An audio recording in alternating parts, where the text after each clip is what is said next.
Purihin siya ay awitan at papurihan magpakailanman.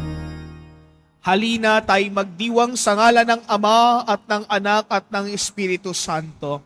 Amen. Ang pagpapala ng ating Panginoong Hesukristo, ang pag-ibig ng Diyos Ama, at ang pakikipagkaisa ng Espiritu Santo naway sumainyong lahat.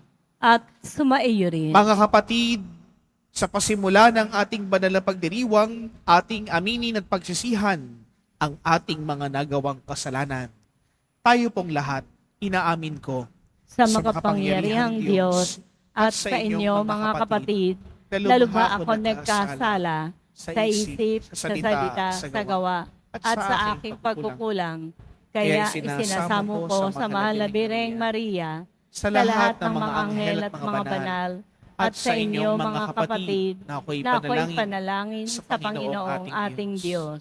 Kaawaan-awa tayo ng makapangyarihang Diyos, patawarin tayo sa ating mga nagawang kasalanan, at patnubayan tayo tungo sa buhay na walang hanggan.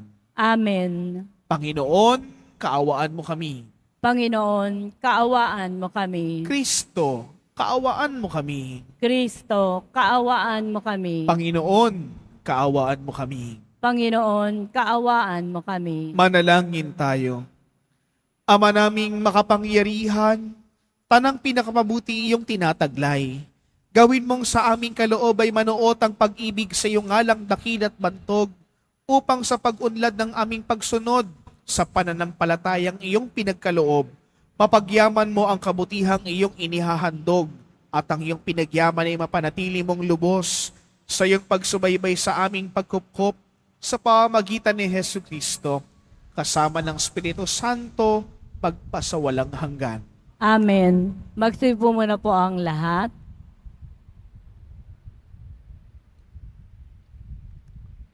Pagbasa mula sa unang sulat ni Apostol San Pablo sa mga taga-Korinto. Mga kapatid, hindi ko kayo makausap tulad ng ginagawa ko sa mga taong nagtataglay ng Espiritu.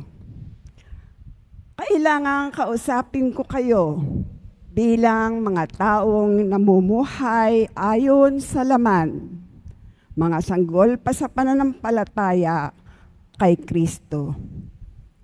Binigyan ko kayo ng gatas, hindi matigas na pagkain, sapagkat ito'y hindi pa ninyo kaya. At hindi pa ninyo kaya hanggang ngayon, sapagkat nananaig pa sa inyo ang laman. Mayroon pa kayong inggitan at alitan, at ya'y nagpapakilalang makasanlibutan pa kayo at namumuhay ayon sa laman. Kapag sinabi ng isa, ako'y kay Pablo, at ng iba, ako'y kay Apolos, hindi ba tanda iyan na kayo'y namumuhay pa ayon sa laman? Pagkat sino si Apolos at sino si Pablo?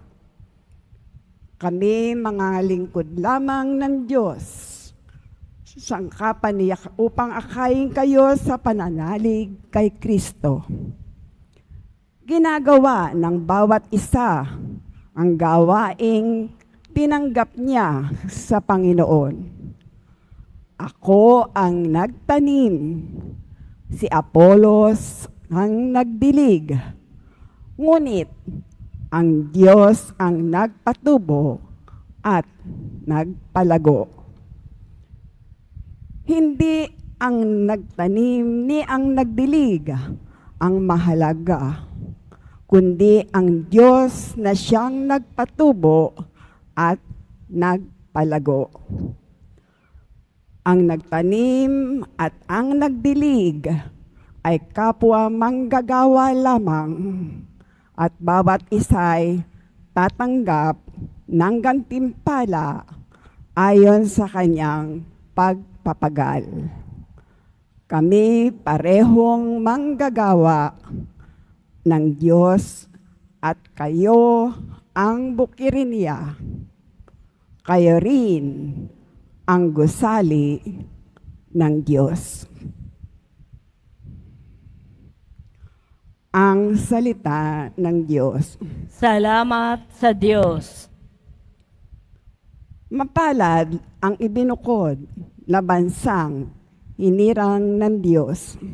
Mapalad ang ibinukod na bansang hinirang ng Diyos. Mapalad ang bansang ang puon ang Diyos. Mapalad ang bayang kanyang ibinukod. Magmula sa langit, kanyang minamasdan ang lahat ng tao na kanyang nilalang. Mapalad ang ibinukod na bansang hinirang ng Diyos. Nagmamasid siya at namamahala sa lahat ng tao sa balat ng lupa. Ang isip nila'y sa kanya nagmula. Walang nalilingid sa kanyang gawa. Mapalad ang ibinukod na bansang hinirang ng Diyos. Ang ating pag-asa'y nasa Panginoon. Siya ang sanggalang natin at katulong. Dahilan sa Kanya, kami natutuwa. Sa Kanyang ngalan ay nagtitiwala. Mapalad ang ibinukod na bansang hinirang ng Diyos. Magsitayo na po ang lahat.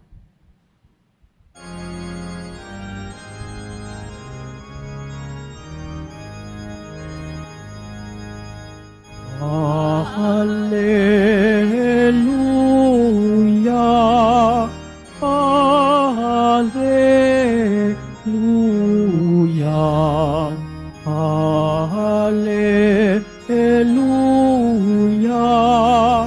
Hallelujah.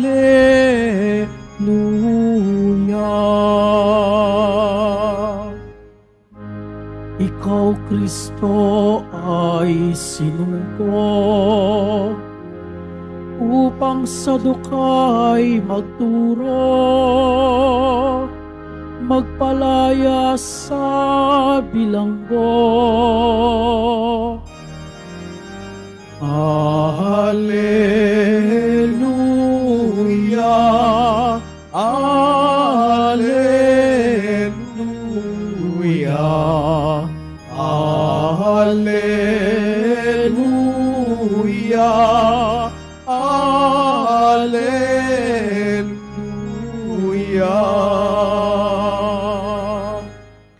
Sumainyo ang Panginoon. Sumaiyo rin. Ang mabuting balita ng Panginoon ayon kay San Lucas. Papuri sa iyo, Panginoon. Noong panahong iyon, umalis si Jesus sa sinagoga at nagtungo sa bahay ni Simon. Mataas noon ang lagnat ng biyanan ni Simon, kaya't ipinamanhik nila kay Jesus na pagalingin siya. Tumayo si Jesus sa tabi ng higaan ng babae at inutos na maalis ang lagnat at nawala nga ito. Noon di tumindig ang may sakit at naglingkod sa kanya. Paglubog ng araw, ang lahat ng may sakit, anuman ang karamdaman ay dinala sa kanilang mga kaibigan kay Jesus. Ipinatong niya ang kanyang kamay sa bawat isa sa kanila at pinagaling sila. Nagsilabas sa marami ang mga demonyo at sabay sigaw, "Ikaw ang anak ng Diyos." Ngunit sinaway sila ni Jesus at hindi pinahintulutang magsalita, sapagkat nakikilala nila na siya ang Mesiyas. Nang mag-uumaga na, umalis si Jesus at nagpunta sa isang ilang na puok. Hinanap siya ng mga tao at nang matagpuan ay pinakiusap na huwag munang umalis. Subalit sinabi niya, "Dapat ko ring ipangaral sa ibang bayan ng mabuting balita tungkol sa paghahari ng Diyos, sapagkat iyan ang layunin ng pagkasugo sa akin." At nangaral siya sa mga sinagoga ng Judea. Mga kapatid, ang mabuting balita ng Panginoon. Ong Heso Kristo, magsipo muna po ang lahat. Magandang umaga po sa inyong lahat. Mga kapatid, ngayon pong araw po na ito, kahit maulan, tayo pa rin ay pumunta sa simbahang ito para manalangin at humingi ng awa, tulong sa Diyos. Tama po ba? Di ba? Yun ang hinihingi po natin. At isa sa mga hinihingi din natin ay kagalingan. Humihingi ba kayo ng kagalingan? Kagalingan ng ating katawan, kagalingan ng ating kalooban, kagalingan ng ating bulsa. Yan ang mga hinihingi nating kagalingan, hindi ba? Kaya mga kapatid, lahat tayong pumapasok sa loob ng simbahang ito, may sakit. At ang sakit nating ito, mga kapatid, marahil ay kasalanan. Kasalanang nagbubulid sa atin sa kadiliman, kasalanang nagdadala sa atin sa mas malakas na habagat ng buhay. Pero narito palagi si Jesus para ibsan, tanggalin, hilumin ang mga sakit natin. Kaya po mga kapatid, sa Ebanghelyo po ni San Lucas, atin pong napakinggan sa mabuting balitang ito, ang pagpapagaling ng ating Panginoong Kristo sa biyanan ni San Pedro, inaapoy ng lagnat. At hindi nagdalawang isip ang ating Panginoon na pagalingin ito. Nung napagaling na ni Jesus ang biyanan ni Pedro, ano ang kanyang ginawa? Hindi ba't naglingkod agad? My dear brothers and sisters, kapag ka po tayo pinagaling ng ating Panginoong Kristo, hindi galing lang, hindi okay lang, hindi yung maayos na agad. Ang kagalingan, the healing that comes from God, must be transformative. Nagpapanibago ng ating pagkatao. Humihingi tayo sa Diyos ng panalangin. Panginoon, sana po'y din ninyo ang hinihiling ko. Pero humihingi ka nga sa Panginoon, pero hindi ka naglilingkod sa Panginoon, paano ka magiging karapat-dapat bigyan ng biyaya? Humihingi tayo ng kagalingan. Panginoon, pagalingin niyo po ang aking puso at kalooban. Pagalingin niyo po ang aking bulsa na palagi nilang may sakit. Pinagaling ka ng Panginoon. Hanggang doon lang ba? Hindi. Ang ating kagalingang hangad at pinagkaloob ng Panginoon ay dapat nagpapanibago ng ating puso at kalooban. At kapag nabago ang ating puso at kalooban, mga kapatid, ito po ay pangalawang punto po natin. We must be a man of action. And what will be our concrete action if the Lord transform our hearts to goodness? Ang pagpapanibago ng ating puso, na kaakibat ay aksyon, ay dapat paggawa natin ng paglingkod ng kabutihan sa ating kapwa-tao. Pinagpapala ka nga ng Diyos, nagbabago ka nga, nagsisisi ka sa iyong mga kasalanan, pero hindi ka nagkakawang gawa. Hindi ka nagiging daan ng pagpapala ng ibang tao. Paano po tayo magiging kabilang sa pinaghaharian ng Diyos kung hindi natin ipinapalasap, ipinadadama sa ating kapwa, sa ating katabi, na ang Diyos ay mapagpagaling, na ang Diyos ay kaisa nila? Mga kapatid, hangad natin hindi lang kagalingan. Ang hangad natin, hindi lang pagpapala. Ang hangad dapat natin, pagbabago ng ating puso't kalooban para tayo tunay na hilumi ng Diyos, pagalingin ng Diyos, pag-obrahin ng Diyos. At para tayo mga kapatid, ay tunay na makapasok sa kahariang inihanda niya sa atin. Sa wakas sa bahagi, mga kapatid, ng mabuting balita, ang nais pa rin ng ating Panginoong Kristo, ipangaral sa ibang bayan ang mabuting balita. Tayo po yon mga kapatid, kapag tayo pinagaling, kapag tayo pinagpala, kapag po tayo kinatigan ng Diyos sa ating mga hinihingi, hindi ba dapat tayo din tagapagpatotoo ng Diyos na merong awa, na merong pagpapatawad, na merong siya na palaging pumapatnubay at gumagabay sa atin. Kaya mga kapatid, sa pagkapatuloy po ng ating banal na pagdiriwang na ito, sa ating pagtanggap ng banal na Eucharistia, nawa tayong lahat pagilingin ng Diyos upang pagpanibaguhin nito ang ating puso at maging marapat tayong tumanggap ng pagpapala ng Kanyang kaharian. Sa ngalan ng Ama, at ng Anak, at ng Espiritu Santo. Magsitayo na po ang lahat.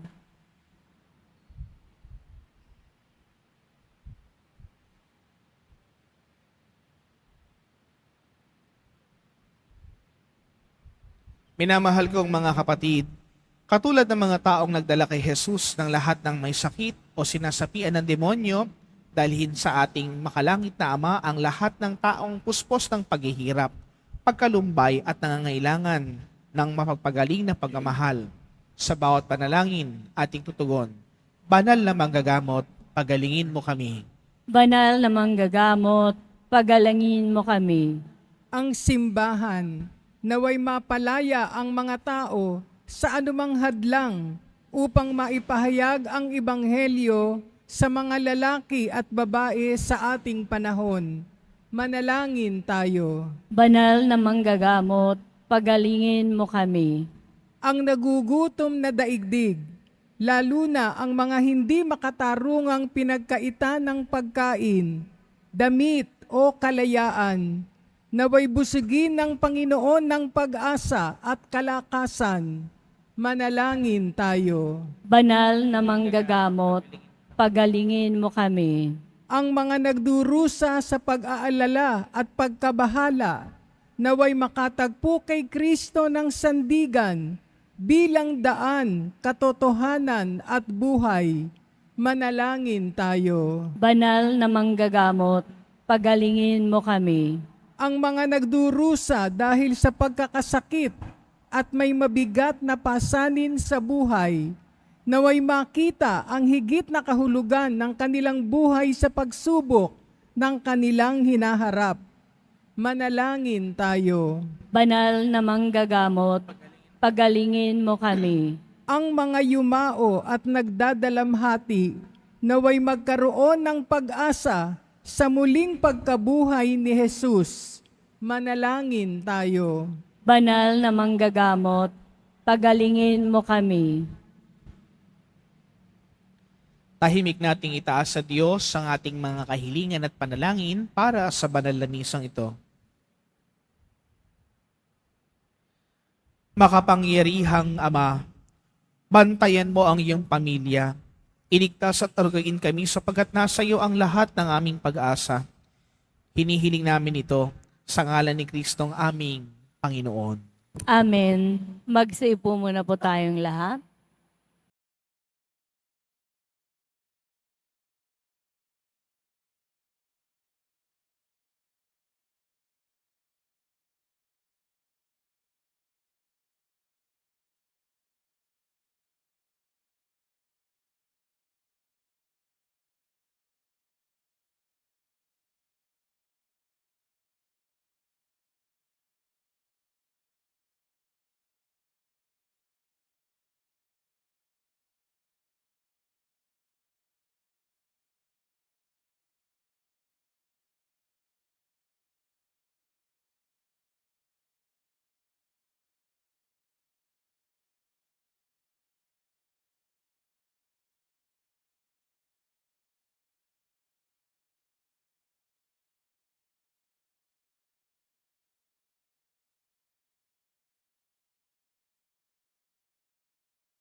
Magsitayo na po ang lahat. Manalangin kayo mga kapatid upang itong paghahain natin ay kalugdan ng Diyos amang makapangyarihan. Tanggapin nawa ng Panginoon itong paghahain sa iyong mga kamay, sa kapurihan niya at karangalan sa ating kapakinabangan at sa buong sambayanan niyang banal. Ama naming lumikha, ang banal na paghahain ay lagi nawang magdulot ng iyong pagabasbas sa aming tumutubos upang ang ginaganap mo sa aming pagdiriwang ay maging lubos sa pagkakaloob ng iyong pagmamahal. Sa pamamagitan ni Jesucristo kasama ng Espiritu Santo, magpasawalang hanggan. Amen. Sumainyo ang Panginoon. At sumaiyo rin. Itaas sa Diyos ang inyong puso at diwa. Itinaas na namin sa Panginoon. Pasalamatan natin ang Panginoong ating Diyos. Marapat na siya ay pasalamatan. Ama naming makapangyarihan, tunay ngang marapat na ikay aming pasalamatan. Sa iyong paglingap at kagandahang loob, ang taing nilikha mo't pinangasiwa sa sansinukob. Sa hangad mong siya'y iwastong lubos, siya'y pinagdusa mo sa kanyang pagtalikod. Sa iyong paggiliw iyong pinahintulot na makabalik siya sa pamamagitan ni Kristo Jesus. Kaya kaisa ng mga anghel na nagsisiawit ng papuri sa iyo ng walang humpay sa kalangitan, kami nagbubunyi sa iyong kadakilaan. Santo, Santo, Santo, Panginoong Diyos ng mga hukbo, napupuno ang langit at lupa ng kadakilaan mo. O sana sa kaitaasan, pinagpala ang naparirito sa ngalan ng Panginoon. O sana sa kaitaasan, magsilud po ang lahat. Ama naming banal, ikaw ang bukal ng tanang kabanalan. Kaya sa pamagitan ng iyong Espiritu, gawin mong banal ang mga kaloob na ito upang para sa amin maging katawan at dugo ng aming Panginoong Hesukristo. Bago niya pinagtiis ang kusang loob na maging handog, hinawakan niya ang tinapay, pinasalamatan kaniya, pinaghati-hati niya iyon, iniabot sa kanyang mga alagad at sinabi, tanggapin ninyong lahat ito at kanin. Ito ang aking katawan na ihahandog para sa inyo.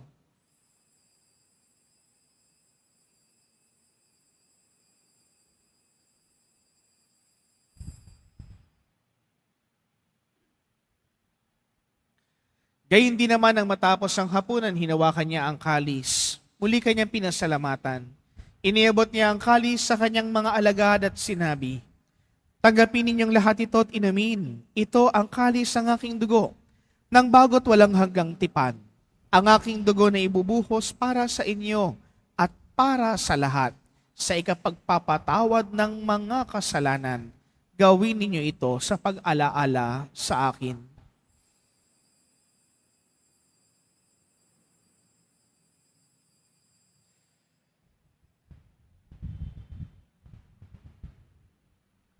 Magsitayo na po ang lahat.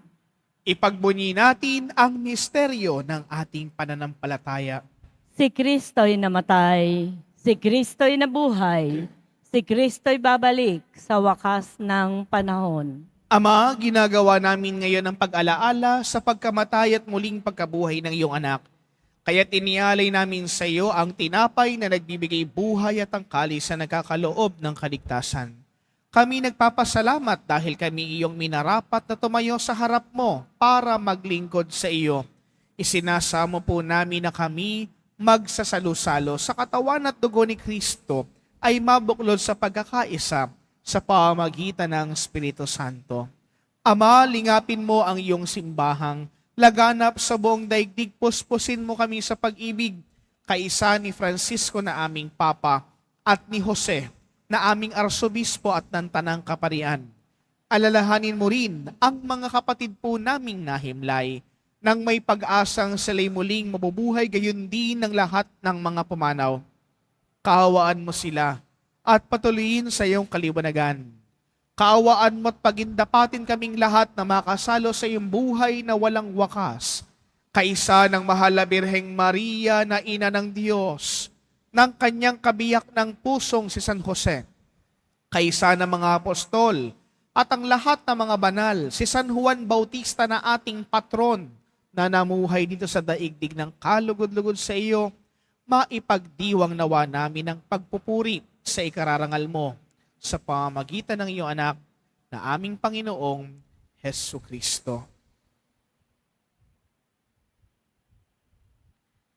Sa pamamagitan ni Kristo, kasama niya at sa Kanya, ang lahat ng parangal at papuri sa iyo, Diyos Amang makapangyarihan, kasama ng Espiritu Santo, magpasa walang hanggan. Amen. Sa tagubili ng mga nakahagaling na utos at turo ni Jesus Panginoon natin at Diyos, pahayag po natin ng lakas loob. Ama namin, Sumasalangit ka, sambahin ang ngalan mo, mapasa amin ang kaharian mo, sundin ang loob mo dito sa lupa para ng sa langit. Bigyan mo kami ngayon ng aming kakanin sa araw-araw at patawarin mo kami sa aming mga sala para ng pagpapatawad namin sa nagkakasala sa amin. At huwag mo kaming ipahintulot sa tukso at iadya mo kami sa lahat ng masama. Hinihiling namin na kami iadya sa lahat ng masama, pagkalooban ng kapayapaan araw-araw, iligtas sa kasalanan at ilayo sa lahat ng kapahamakan. Samantalang aming pinananabikan ang dakilang araw ng pagpapahayag ng tagapagligtas naming si Hesu Kristo. Sapagkat iyo ang kaharian at ang kapangyarihan at ang kapurihan magpakailanman. Amen. Panginoong Hesu Kristo, sinabi mo sa iyong mga apostol, kapayapaan ang iniiwan ko sa inyo, ang aking kapayapaan ang binibigay ko sa inyo. Tunghayan mo ng aming pananampalataya at wag ang aming mga pagkakasala. Pagkalooban mo kami ng kapayapaan at pagkakaisa, ayon sa iyong kalooban, kasama ng Espiritu Santo, magpasawalang hanggan. Amen. Ang kapayapaan ng Panginoon ay lagi nawang sumainyo. At sumaiyo rin. Magbigayan kayo ng kapayapaan sa bawat isa.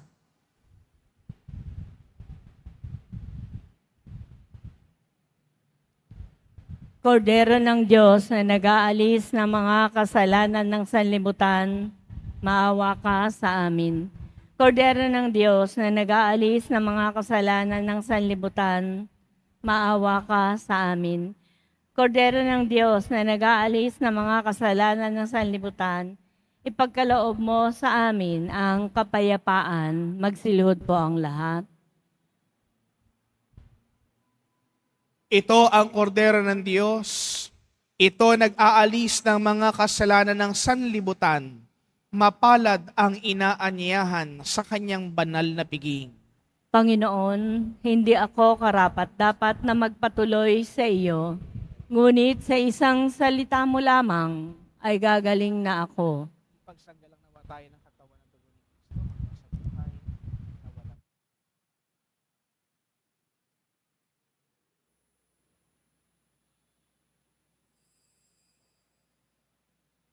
Para po sa lahat ng tatanggap ng banal na komunyon, sasagot po tayo ng amen. Pagkasabi po ng pari o ng lay ministers ng katawan ni Kristo at isubo po agad sa bibig bago umalis sa harapan ng pari o ng lay ministers. Sumunod po tayo at maraming salamat po.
Nalangin tayo. Ama naming mapagmahal, kaming nagsalo-salo sa pagkain mong bigay, ay humihiling ng lakas mong nilaan upang ang kagandahang loob namin madagdagan sa paglilingkod namin sa iyong kadakilaan na nagpapaalab sa pag-ibig namin sa kapwa-tao. Sa pamagitan ni Hesu Kristo, kasama ng Espiritu Santo, magpa sa walang hanggan. Amen. Muli po, sa inyo pong lahat na mga nagsimba, nag-alay po ng pamisa, mga naglingkod po dito sa ating parokya at pambansang dambana, maraming salamat po sa inyong lahat. Palakpakan po natin ang bawat isa. Sumainyo ang Panginoon. At sumaiyo rin. Mahal na poong Jesus Nazareno, ipinahayag mo sa pamagitan ng krus ang walang maliw na pag-ibig ng Diyos sa sangkatauhan. Pakinggan mo ang kahilingan ng iyong angkan na nagsusumamo sa iyo. Makamtanawa nila ang iyong katugunan at tanggapin ang kasagutan ng may utang na loob na tinatanaw. Basbasan din po ninyo ang mga daladala nilang mga imahin at dasalan. Sa pamagitan ng bendisyon na ito, naway maalala nila na ang mga pangako nila noon sa binyag, na ika'y kanilang ibigin at paglilingkuran bilang Panginoon, magpa sa walang hanggan. Amen. At pagpalain kayo ng makapangyarihang Diyos, ng Ama, at ng Anak, at ng Espiritu Santo. Amen. Naihandog na po ang banal na misa. Humayo kayong taglayang kapayapaan ng poong Jesus Nazareno. Salamat sa Diyos.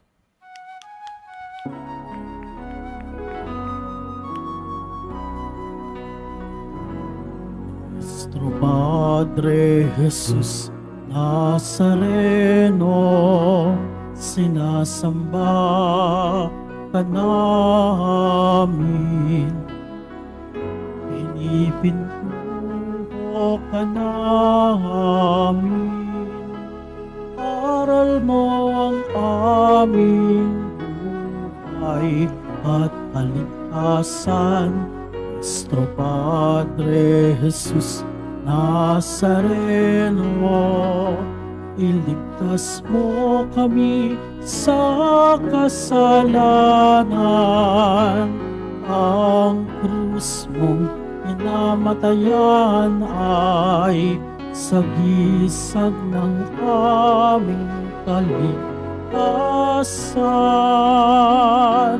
Nuestro Padre Jesus Nazareno, dinarangal ka namin. Nuestro Padre Jesus Nazareno, niluluwalhati ka namin. Nuestro Padre Jesus Nazareno, dinarangal ka namin. Nuestro Padre Jesus Nazareno, niluluwalhati ka namin.